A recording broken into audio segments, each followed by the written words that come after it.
What if you could live past 100 and still be healthy, active, and actually enjoy life? On one small island off the coast of Italy, that's not a theory, it's reality.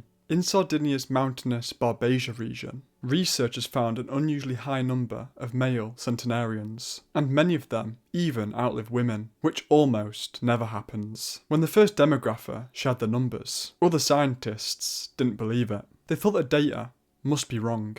It turned out they weren't. In this video, I'm going to show you what those researchers actually found in Sardinia. The daily routines, the food, the built-in movement, the family ties, and the personality traits that seem to matter. You'll hear real stories from real centenarians. By the end, you'll see why Sardinia matters. Not because of one miracle secret, but because a system of ordinary habits added extraordinary years. This is based off information in the book The Blue Zones by Dan Buettner. The link to the book is in the description. Why Sardinia matters. In 1999, Dr. Gianni Pez presented startling findings. After tracing 1,000 Sardinian centenarians and personally examining about 200, he'd found a weird pattern. In the Barbagia region, there were far more male centenarians than you'd expect. In one village of 2,500 people, he found 7 people over 100. Compare that to the US, where the ratio is roughly 1 centenarian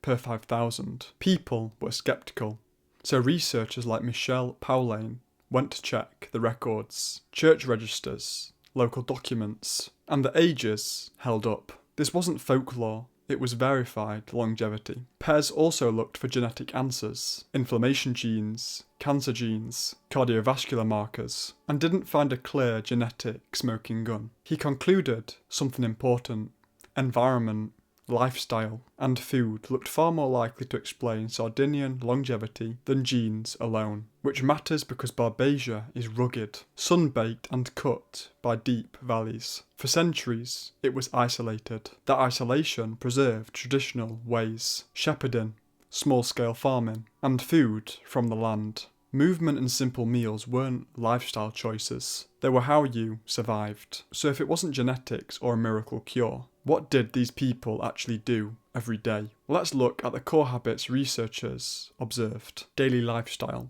movement, diet, rhythm. Movement. One of the clearest patterns is this. Movement wasn't something Sardinians scheduled, it was built into life. Shepherds walked the hills for hours each day. Villages were steep and rugged, so even visiting a friend, going to church, or visiting the market meant climbing and descending uneven terrain. People worked with their hands, tending animals, gardening, chopping wood, carrying water, harvesting crops, and making their own wine and food. Pez and his team estimated that everyday hill walking alone could burn up to 490 calories an hour. To match that 1 hour of shepherding, you'd need about 120 minutes of brisk walking. And this wasn't high-intensity training. It was low-intensity, long-duration movement, repeated daily for decades. That kind of steady activity strengthens the heart, preserves muscles, protects bones, and avoids the joint damage that comes from extreme athletics. The real lesson isn't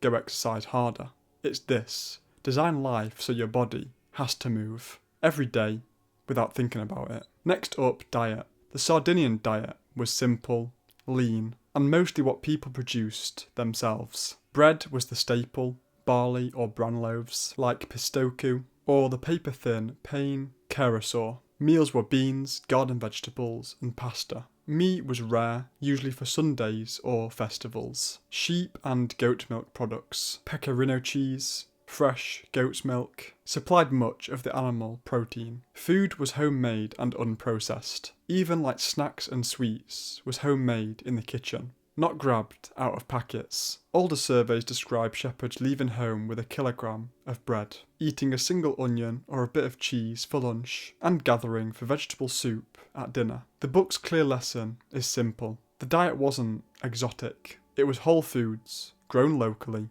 cooked at home, and eaten in modest portions. No fast food, no factory meals, no ultra-processed shortcuts, just real food day after day. And that consistency mattered. Daily rhythm and sustainability. Crucially, this wasn't a diet program or a fitness fad.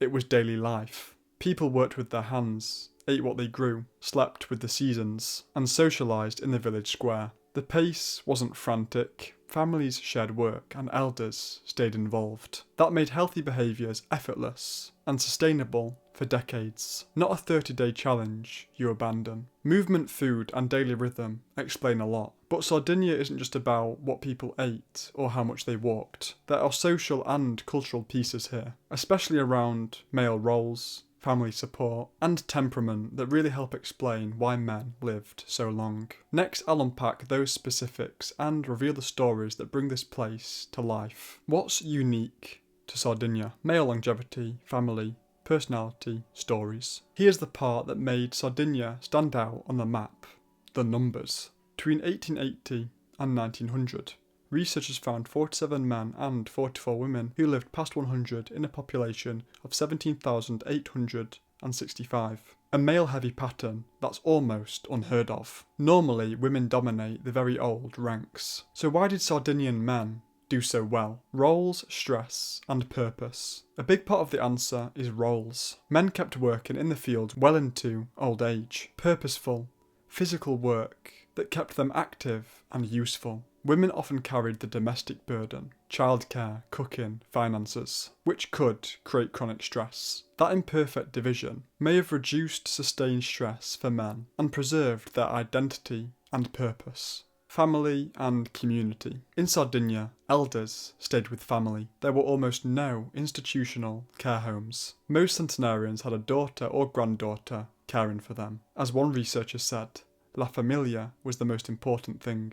Being needed, being cared for, and staying socially embedded are powerful protections against loneliness and decline. Personality and stress management. Sardinians have a temperament the book describes as stubborn, proud, and sardonic. A sharp sense of humour that helps diffuse conflict. Men gather in the square, tease each other, joke. Those ritual social moments, repeated for decades, probably lowered stress more than any single pill or food. Now, the human stories. These bring the facts into life. First, Giuseppe at 102. Giuseppe worked steadily his entire life, first as a farmer, then as a shepherd. Most days he put in a long 16-hour shift, either tilling the earth or following his sheep into pasture. He'd come home for lunch, take a short nap, then spend an hour or two in the late afternoon with friends in the village square, before heading back to the fields until dark. His diet was simple, mostly fava beans, bread, and pecorino cheese, with meat only when he could afford it, which was rare in the early years. And according to his daughter Maria, Giuseppe drank about a litre of Sardinian wine every day throughout adulthood, and even more during festivals when he was known as the life of the party. His life wasn't about optimization or biohacking. It was steady work, simple food, daily social time, and routine, repeated for decades. Next up, Giovanni Sane at 103. It says in the book, Giovanni was a force of nature. He met the researchers at his kitchen table with a tumbler of wine at 9:30 in the morning and greeted every neighbour who stopped by with the same warm smile. Had a husky frame and full head of greying hair. He rejected the image of a man 30 years younger. Now this is in the author's words, not mine. At one point after he told me how strong he used to be, I gamely challenged him to an arm wrestle. He accepted. His friends surrounded us. I figured I'd just let him win. After all, I was 60 years younger. I clasped his thick hand, fixed his gaze, and easily got the jump, taking his hand off centre. But it was a trick. He held my arm at about a 45-degree angle for several long moments until I tired and let up. Then he slammed my arm down on his side of the table. I couldn't have won if I had wanted to. Everyone laughed. Giovanni drank goat's milk for breakfast, walked at least 6 miles a day, and loved to work. For most of his life he woke early and spent his days in the pastures. In winter he'd herd his sheep over 100 miles to lowland pastures, travelling on foot, sleeping in small shelters called pinetas, and eating simple food along the way. Carta de musica bread, pecorino cheese, wine, sheep's milk, and the occasional roasted lamb. When asked if he'd ever been stressed, he shrugged. Sometimes, but my wife was in charge of the house, and I was in charge of the field. What's there to worry about in the field? Then he added, when you get good things from life, enjoy them, because they won't be there forever. That mix of steady movement, simple food, work, and a calm outlook is the sort of ordinary life that kept him strong into his hundreds. In the book it said, Sardinians today have already taken on many of the trappings of modern life. Mechanisation and technology have replaced long hours and hard work. Cars and trucks have eliminated much of the need to walk long distances. A culture disseminated by television is replacing the one that put the emphasis on family and community, and junk foods are replacing the whole grain breads and fresh vegetables traditionally consumed here. Young people are fatter, less inclined to follow tradition, and more outwardly focused, which also could lead to a dilution of this amazing gene pool. In 1960, almost no one in Sardinia's blue zone was overweight. Now, 15% of adolescents are.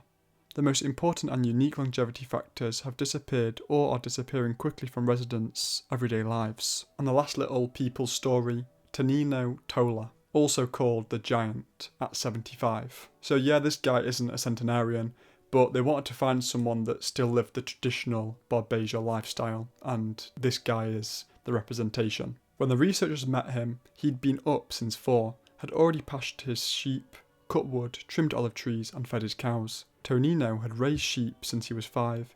He and his wife, Giovanna, married in their early 20s and quickly had 4 children. In the 1950s, the family was very poor. They ate what they produced, mostly bread, cheese, and garden vegetables like zucchini, tomatoes, potatoes, eggplant, and above all, fava beans. Meat was rare and saved for Sundays or festivals. His wife said, "Tonino lives to work, from early morning to late night." Their small vineyard grew Cannonau grapes for wine. Sheep and goat products supplied most of their protein, and bread, pistocchio or pane, carasau, was a constant. So as I said earlier, older surveys described shepherds leaving home with a kilogram of bread in their saddle bag and eating a simple onion or a bit of cheese for lunch. Tonino's daily life: long work, simple food, family, and frequent small celebrations ties together everything we've been talking about: built-in movement, homemade food, and a life that kept him needed and busy for decades. So how many 75-year-olds do you know that can daily walk 5 miles up mountainous terrain? And not only that,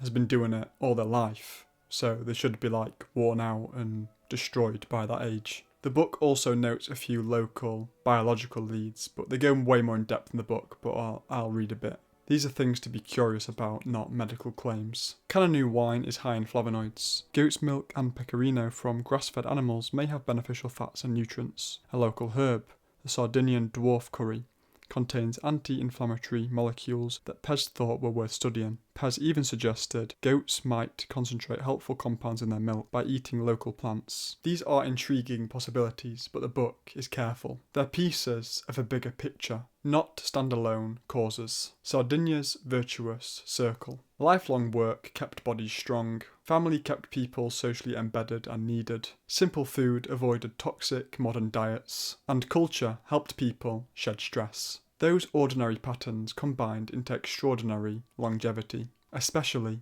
for men. So, what do we take away? There's no single secret pill or miracle food. Researchers found a system, ordinary, repeatable habits that made healthy living the default. Eat mostly whole, plant-forward foods with modest meat. Build movement into your day so it's automatic. Celebrate family and stay socially engaged. Keep doing useful work or hobbies that give you purpose. And avoid modern traps, ultra-processed food, sitting all day, and social isolation. If you want practical starters, walk short trips instead of driving, cook from whole ingredients, protect one weekly social ritual, and find one small daily task that gives you purpose. Movement, whole food, social connection, and purpose. That backbone is what kept Sardinians healthy for decades. That's Sardinia. Not a magic cure, but a blueprint for a long, good life built from everyday habits. Next video, we'll visit a very different blue zone with its own recipe for longevity. If you like this deep dive, like and subscribe and turn notifications on so you don't miss my next video. Which Sardinian habit surprised you the most? The walking, the homemade food, the tight family care, or the daily wine? Drop a comment below. If you learnt something new, please like and subscribe to keep learning. If you know anyone that's interested in this kind of content, please share this to them, as it really helps me out. If the next video is out on this series, or you want to watch any of my other videos in this series, then the playlist will be on screen now. Thank you for watching and see you in the next one. And remember, stay positive, even when it seems everything is against you.